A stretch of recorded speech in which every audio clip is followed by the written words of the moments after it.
اللہم بارک لنا فی رجب و شعبان وبلغنا رمضان۔ کہ اللہ ہمارے لیے رجب کے مہینے میں بھی برکت عطا فرمائیے اور شعبان کے مہینے میں بھی برکت عطا فرمائیے۔ وبلغنا رمضان، اور ہمیں رمضان تک پہنچا دیجیے، یعنی ہماری عمر اتنی ہو جائے کہ ہم اپنی زندگی میں رمضان پالیں اور رمضان کی نعمتوں اور برکتوں سے مستفید ہوں۔ تو اللہ تعالی ہم سب کو رمضان تک پہنچائے اور اس کی برکتوں سے مستفید ہونے کی توفیق عطا فرمائے۔ شعبان چونکہ اس رمضان کا مقدمہ ہے، اس لیے رسول کریم سرور عالم صلی اللہ علیہ وسلم سے اس بارے میں کچھ سنتیں منقول ہیں۔ ایک سنت تو یہ بیان کی جاتی ہے، احادیث میں آئی ہے کہ رسول کریم صلی اللہ علیہ وسلم شعبان کے مہینے میں بکثرت روزے رکھا کرتے تھے۔ یعنی بعض روایتوں میں آتا ہے کہ اور کسی مہینے میں اتنے روزے نہیں رکھتے تھے جتنے شعبان میں رکھتے تھے۔ ویسے تو رسول کریم صلی اللہ علیہ وسلم کا معمول ہر تھوڑے دنوں کے بعد روزہ رکھنے کا تھا۔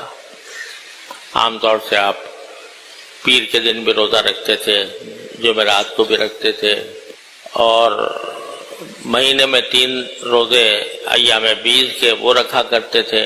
لیکن شعبان کے مہینے میں روزے آپ کے عام عادت سے زیادہ ہو جاتے تھے، یہاں تک کہ حضرت عائشہ صدیقہ رضی اللہ تعالیٰ عنہ فرماتی ہیں کہ رمضان کے مہینے میں میرے جو روزے نسوانی معذوری کی وجہ سے قضا ہو جاتے تھے تو میں شعبان میں حضور اقدس صلی اللہ علیہ وسلم کے ساتھ رکھا کرتے، اس لیے کہ اور دنوں میں رسول کریم صلی اللہ علیہ وسلم کی خدمت میں مشغول ہوتی تھی، تو اس وجہ سے اور دنوں میں وہ قضا روزے نہیں رکھتی تھی اور اس کا انتظار کرتی تھی کہ شعبان کا مہینہ آئے گا تو رسول کریم صلی اللہ علیہ وسلم بکثرت روزے رکھیں گے تو اس وقت میں بھی اپنے روزوں کی قضا کر لوں۔ تو اس سے ایک بات تو یہ معلوم ہوئی کہ شعبان کے مہینے میں نفلی روزے آدمی کو چاہیے کہ رکھے، لیکن ساتھ ہی یہ بھی فرما دیا کہ رمضان سے پہلے 2-3 دن روزے نہ رکھے۔ رمضان سے پہلے جیسے 27 شعبان، 28 شعبان، 29 شعبان، ان میں روزے نہ رکھیں۔ یہ ایک طرف پورے مہینے بکثرت روزے رکھتے چلے آ رہے ہیں، لیکن آخر میں یہ فرمایا کہ 28 اور 29 شعبان کو روزے نہ رکھو، نفلی روزہ بھی نہ رکھو۔ صرف ایک استثناء فرمایا کہ اگر کسی شخص کا معمول ہے مثلا کہ وہ پیر کے دن روزہ رکھتا ہے، تو اگر وہ 28 یا 29 پیر کی آ جائے پھر تو جائز ہے، کیونکہ اپنے وہ معمول پورا کرنے کے لیے رکھ رہا ہے۔ لیکن جس کا وہ معمول نہ ہو تو وہ رمضان سے 2 دن پہلے روزے نہ رکھے۔ اس کی حکمت ایک تو فقہاء کرام نے یہ بیان فرمائی کہ تاکہ جب رمضان شروع ہو تو نئے نشاط کے ساتھ اور تازگی کے ساتھ رمضان کے روزے رکھنے کا اس کو اہتمام ہو، کیونکہ اگر 2 دن پہلے ہی سے روزے رکھنے شروع کر دیے تو جب تھوڑی کمزوری ہو گئی تو اس اہتمام اور نشاط کے ساتھ شاید وہ روزہ نہ رکھ سکے رمضان کے جتنا آدمی وہ رکھے گا جس نے پہلے 2-3 دن پہلے روزے نہ رکھے ہوں۔ یہ حکمت بھی ہے، لیکن مجھے ایک اور حکمت نظر آتی ہے، وہ یہ ہے کہ اگر رمضان سے پہلے ہی روزے رکھنے شروع کر دیے 2 دن پہلے تو یہ اللہ جل جلالہ کے حکم پر اپنی طرف سے ایک اضافہ ہو گیا۔ جیسے پہلے بار بار میں عرض کرتا رہا ہوں کہ دین نام ہے اتباع کا، جو اللہ تبارک و تعالیٰ کا حکم ہو، جس وقت جو حکم ہو، اس کا نام ہے دین، اتباع۔ جب کہا جا رہا ہے کہ روزہ رکھو تو کھانے پینا چھوڑ دو، جب کہا جا رہا ہے کھاؤ تو اب کھاؤ۔ اگر اس وقت آدمی نہیں کھائے گا بلکہ کھانے پینے سے پرہیز کرے گا، نہ صرف یہ کہ ثواب نہیں ملے گا، گناہ ہوگا الٹا۔ دیکھیے سحری کے وقت میں حکم یہ ہے کہ سحری جتنی دیر سے کھاؤ اتنا اچھا، جتنی دیر سے کھاؤ اتنا اچھا ہے، تاخیر کرنا بہتر ہے سحری میں۔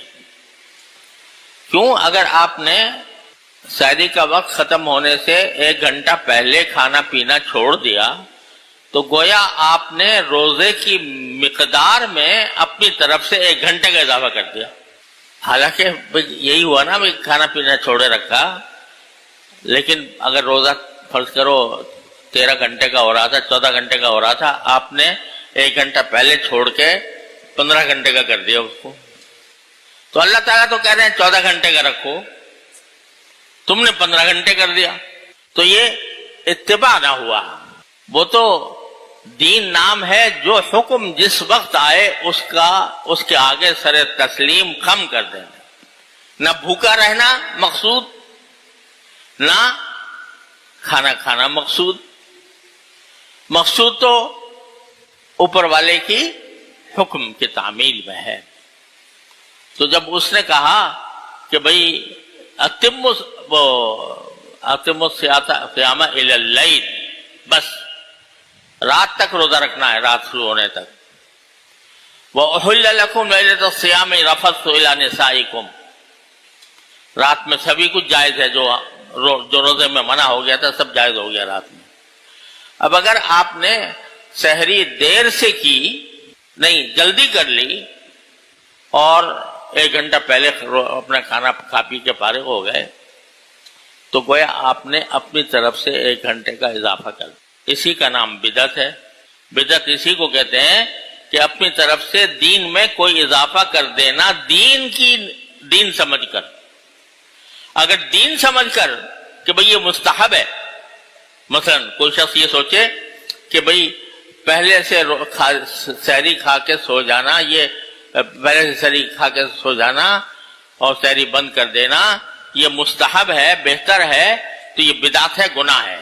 اور اگر مستحب نہ سمجھے، ویسے ہی عادتاً چھوڑ دیا 1 گھنٹہ پہلے، تو اس کو ہم گناہ تو نہیں کہیں گے، بدعت بھی نہیں کہیں گے، لیکن شریعت کا مکمل اتباع نہ ہوا، اس وجہ سے اس میں کراہت ہے۔ آخر وقت تک کھاتے رہو، کیوں؟ اس لیے کہ اللہ نے کہہ رکھا ہے کھاؤ، تو اپنی طرف سے تم پابندی اپنے اوپر عائد کر لو اللہ تعالیٰ سے آگے بڑھ کے، تو یہ کوئی دین نہیں۔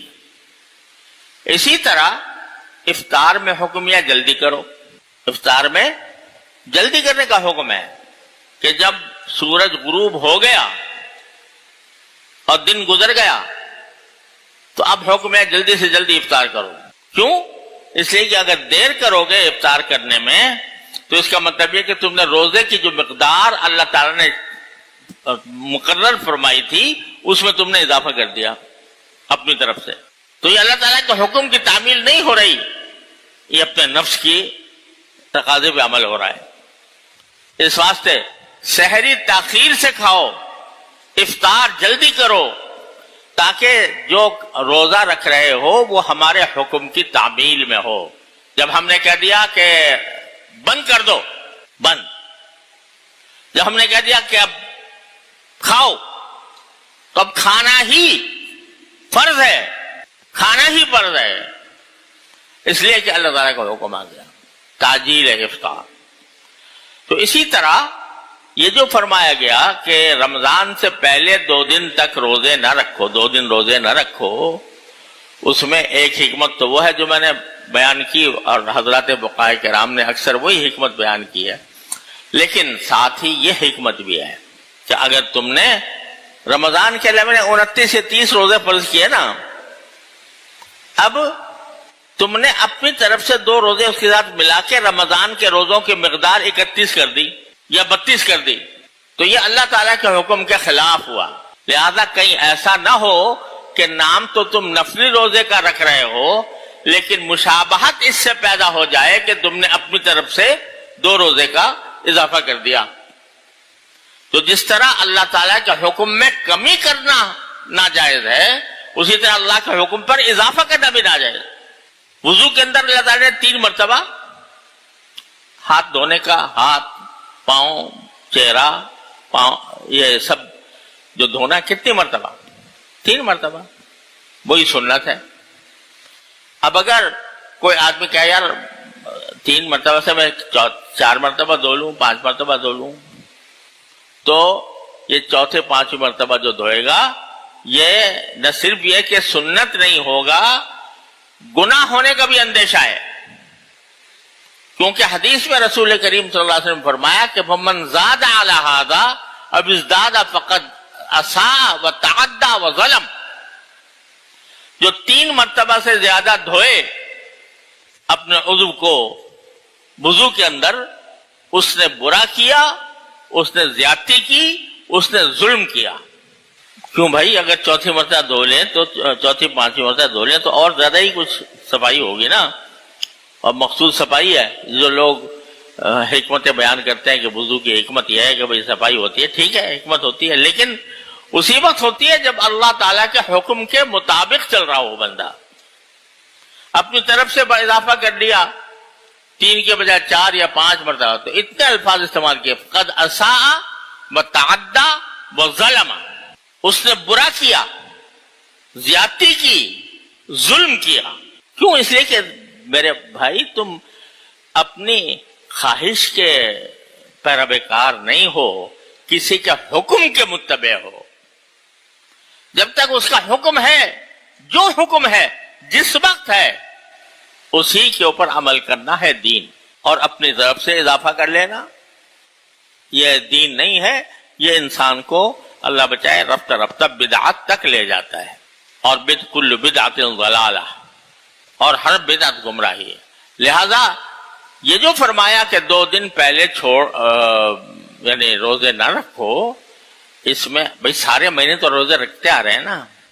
حضور اقدس صلی اللہ علیہ وسلم کو میں نے ابھی بتایا کہ اکثر و بیشتر روزے رکھتے تھے شعبان کے مہینے میں. جب رمضان آنے لگا تو 2 دن چھوڑ دیے. یہ کیوں چھوڑے؟ اس لیے کہ کوئی یہ نہ سمجھے کہ بھئی میں نے رمضان کے اوپر اضافہ کر کے اس کو 29 سے 31 کر دیے، 30 سے 32 کر دیے. اللہ تعالیٰ کا حکم نہیں ہے، لہذا وہ منع کیا گیا. لیکن عام دنوں میں شعبان کے کسی بھی دن میں روزہ رکھا جائے تو وہ بڑی فضیلت کا سبب ہے. دوسرے مہینوں سے زیادہ ثواب ملتا ہے شعبان میں روزہ رکھنے، اس لیے کہ رسول کریم صلی اللہ علیہ وسلم کی سنت تھی. اتباع سنت میں اگر رکھے گا تو ثواب زیادہ ملے گا. اور اسی شعبان کے اندر اللہ تعالیٰ نے ایک رات رکھی ہے جو ہمارے عرف میں شب برات کہلاتی ہے. وہ شعبان کے بالکل بیچ میں آتی ہے. 14 یا 15 شعبان، 14 اور 15 کے درمیانی رات ہوتی ہے. تو غالباً اگلے جمعہ کو آئے گی شاید. تو اس کے بارے میں کچھ تفصیل اللہ نے زندگی دی تو اس وقت اگلے جمعہ میں عرض کر دوں گا. لیکن اس وقت عرض کرنا یہ ہے کہ شعبان کا جو مہینہ ہے یہ در حقیقت اپنے آپ کو رمضان کے لیے تیار کرنے کا مہینہ. تیار کس طرح کریں؟ تیار اس طرح کریں کہ اپنے نظام اوقات پر نظر ڈالیں. میں عام دنوں میں کس طرح زندگی گزارتا ہوں، کتنا میں اپنے دنیاوی کاموں میں مشغول رہتا ہوں، تجارت میں، زراعت میں، ملازمت میں. تو اب اپنا پروگرام ایسا بنائیں، شعبان میں اس بات کی تیاری کریں کہ رمضان میں اللہ تعالیٰ کے فضل سے عام دنوں سے زیادہ عبادت کی توفیق ہو جائے. اس کے لیے ابھی سے شعبانی میں تیاری کرنی پڑتی ہے. مثلا بہت سے آپ کے سامنے کوئی لمبے چوڑے کام ہیں جن میں کافی مشغولیت ہونی ہے. تو رمضان آنے سے پہلے پہلے ان کو نمٹا دیں. کوشش کریں کہ میں رمضان سے آنے سے پہلے پہلے ان چیزوں یا ان کاموں کو نمٹا دوں جو مجھے فوری طور سے درپیش ہیں، تاکہ رمضان میں میری مصروفیت کم ہو. بہت سے لوگ تو ایسے ہوتے ہیں کہ جن کے دن اور رات ان کے اپنے اختیار میں ہوتے ہیں. بھئی میں اگر دن میں چھٹی کرنا چاہوں تو کر سکتا ہوں. تو ایسے لوگ تو خاص طور پر کوشش یہ کریں کہ رمضان کے مہینہ دوسری مصروفیات سے اپنے آپ کو کنارہ کش کر کے رمضان کے حقوق ادا کرنے کے لیے تیار کریں اگر اپنے اختیار میں ہے. بھئی اور سارے کام بعد میں دیکھیں گے، رمضان کے اندر تو بس اللہ تعالیٰ کی طرف رجوع کا اہتمام کریں گے. اور بعض ایسے حضرات ہوتے ہیں کہ جو اپنے اختیار میں نہیں ہیں، ان کا ملازم ہے، مثلا ملازم پیشہ، تو اب اس کو تو ڈیوٹی دینی ہے، اور ڈیوٹی دینی ہے تو وہ یہ نہیں کر سکتا کہ بھئی میں اپنی ملازمت کے جو 8 گھنٹے ہیں اس کو 6 گھنٹے کر لوں یا 5 گھنٹے کر لوں، خود اپنے اختیار میں نہیں. تو اس کے بارے میں نبی کریم سرور عالم صلی اللہ علیہ وسلم سے جو بات ثابت ہے وہ یہ ہے کہ جو ملازم کا جو کہنا چاہیے افسر ہے یا حاکم ہے، اس کو آپ نے ترغیب دی ہے. اس کو یہ کہا ہے کہ بھئی جو تمہارے پاس ملازمت کر رہا ہے تو رمضان کے مہینے میں اس کو ذرا کچھ اس کی رعایت کر لو. اور حدیث میں الفاظ یہ ہے کہ من خفف عن مملوکہ فی رمضان خفف اللہ عنہ یوم القیامہ او کما قال صلی اللہ علیہ وسلم، کہ اگر کوئی افسر، کوئی حاکم، وہاں آقا کا لفظ ہے، کوئی آقا اپنے ملازم سے، اپنے غلام سے کام کم لے رمضان میں اور اس کے اوپر تخفیف کا معاملہ کرے کہ میں اس کے فرائض میں کچھ تخفیف کر دے، اوقات میں کچھ تخفیف کر دے، تو اللہ تعالیٰ قیامت کے دن اس شخص کے ساتھ تخفیف کا معاملہ فرمائے.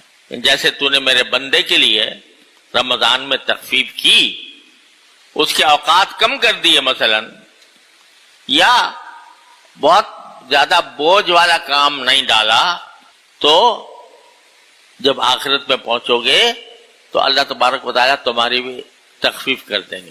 کیا تخفیف کر دیں گے؟